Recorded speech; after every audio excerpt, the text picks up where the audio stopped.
Chief election commissioner Rajiv Kumar మాట్లాడుతున్నారు. Live లో చూద్దాం.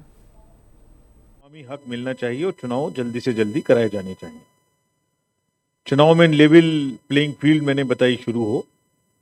पार्टीज का ये भी कहना था कि जो सिक्योरिटी का अरेंजमेंट कैंडिडेट्स को या पॉलिटिकल पार्टी को मिलता है वो सबको समानता से नहीं मिल रहा है। कुछ पार्टी को ज़्यादा मिल रहा है, कुछ को उतना नहीं मिल रहा है। वो भी उन्हें सबको मिलना चाहिए ताकि वो खुल के अपनी कैंपेनिंग कर सकें। उन्होंने कुछ ऐसे भी अपने तजुर्बे साझा किए चुनावों के संबंध में जो डीडीसीए के चुनाव के समय में आए थे, जिसमें उनका कहना था कि लेवल प्लेइंग फील्ड नहीं हो पाई थी, बहुत से कैंडिडेट्स को निकलने नहीं दिया गया, इस टाइप की चीज़ें उन्होंने हमसे कही।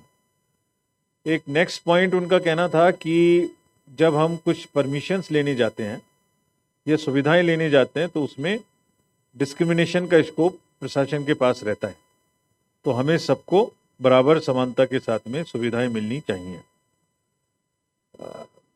कुछ पॉलिटिकल पार्टी का ये मांग था कि जो माइग्रेंट्स हैं उनकी व्यवस्था की जाए, वो जहां भी हैं कैंप्स में उनको अच्छे से वोटिंग कराई जाए, उनकी वोटिंग परसेंटेज कम होती है।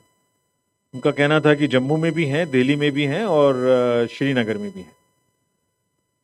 एक मांग ये भी थी कि जो पार्लियामेंट्री कॉन्स्टिट्यूएंसीज हैं उनका चुनाव एक ही पार्लियामेंट्री कॉन्स्टिट्यूएंसी का एक ही चरण में कराया जाए, अलग अलग चरणों में ना कराया जाए। तो फ्रेंड्स, ये जितनी भी बातें उन्होंने कही, इस सब का जवाब मैं अपने संबोधन के दौरान आपके माध्यम से सभी वोटर्स को भी और उनको भी दूंगा। उसके बाद में जो प्रश्न आप पूछना चाहें वो खुला रहेगा। जैसे आप अवगत हैं, लोकसभा का कार्यकाल 16 जून 2024 को समाप्त हो रहा है। असेंबली का लास्ट इलेक्शन जेएंडके में 2014 में हुआ। जेएंडके में लोकसभा की 5 सीटें हैं, जिसमें से सभी जनरल सीटें हैं, और असेंबली में 74 हैं जनरल, टोटल 90, 9 एसटी और 7 एससी। अगर टोटल मतदाताओं की बात की जाए जेएंडके में तो 86.9 लाख मतदाता हैं, जिसमें से मेल 44 और फीमेल 42 लगभग बराबर है। पीडब्ल्यूडीज जो हैं वो हमने अपने इलेक्ट्रल रोल में खास तौर से मार्क किए हैं ताकि उनको भी वोटिंग सुविधा दे सकें। वो 67,000 हैं और 85 ईयर्स से ऊपर के 77,290 वोटर्स हमारे पास जेएंडके में हैं। और आपको जान के खुशी होगी कि उसमें से 100 साल से अधिक के वोटर भी 2,886 हैं। I mean it's a good sign for the society कि हमारे इतने बुजुर्ग अभी वोटर के रूप में हमारे साथ हैं और हमें अपना सबको जो उन्होंने योगदान दिया है उसको आज भी लोकतंत्र में वोट देके वो पूरा करते हैं। फर्स्ट टाइम वोटर्स जो हैं 18 से 19 साल की एज में, वो भी लगभग 3.4 लाख हैं। तो ये एक हुआ ओवरव्यू ऑफ दी वोटर्स। अगर इसमें महिलाओं की संख्या देखें तो इसमें निरंतर जेंडर रेशियो में बढ़ोतरी हुई है, जो अब 954 है, यानी 100 पर 954 महिला मतदाता हैं। 16 एसीज ऐसी हैं जिसमें ये संख्या 1000 से ज़्यादा है, और फीमेल इलेक्टर्स को इस एसएसआर में करीब करीब 1.35 लाख जोड़ा भी किया है।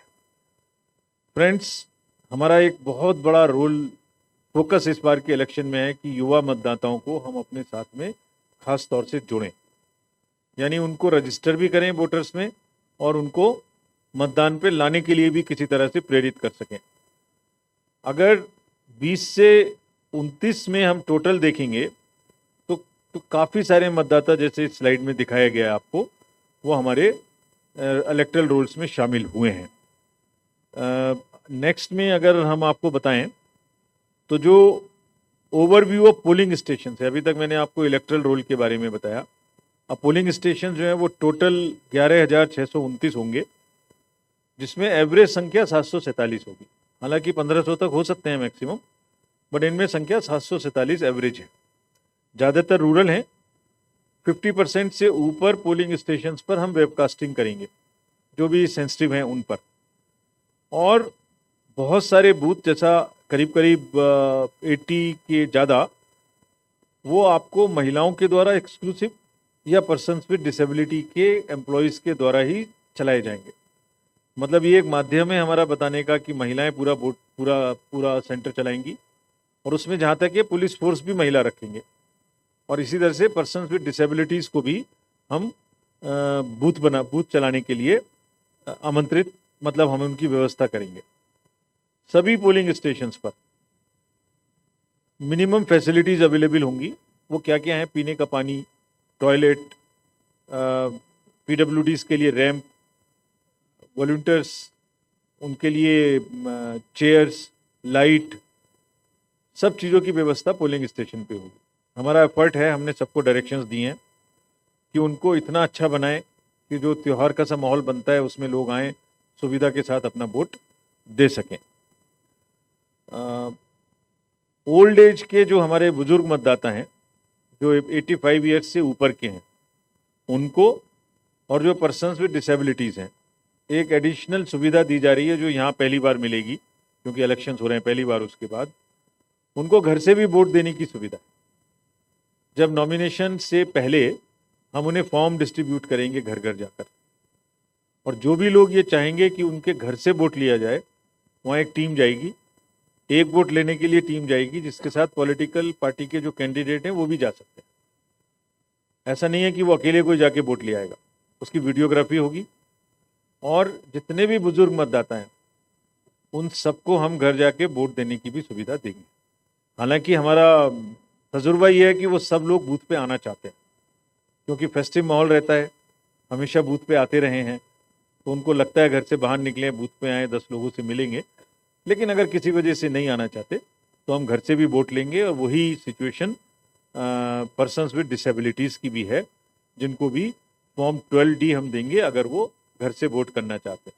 और अगर पोलिंग स्टेशन पे आएंगे तो उनके लिए एक वॉलंटियर, एक व्हील चेयर और इस तरीके की सुविधा, अलग क्यू, ताकि उनको पहले से फैसिलिटेशन मिल सके। टेक्नोलॉजी का बहुत बड़े तरीके से उपयोग किया जाएगा इस पूरे इलेक्शन में। एक 3 वर्टिकल में अगर मैं आपको बताऊं, एक वोटर्स और एक कैंडिडेट्स और एक मैनेजमेंट। तो वोटर्स को वोटर हेल्पलाइन पे सभी चीज़ें देखने की सुविधा है।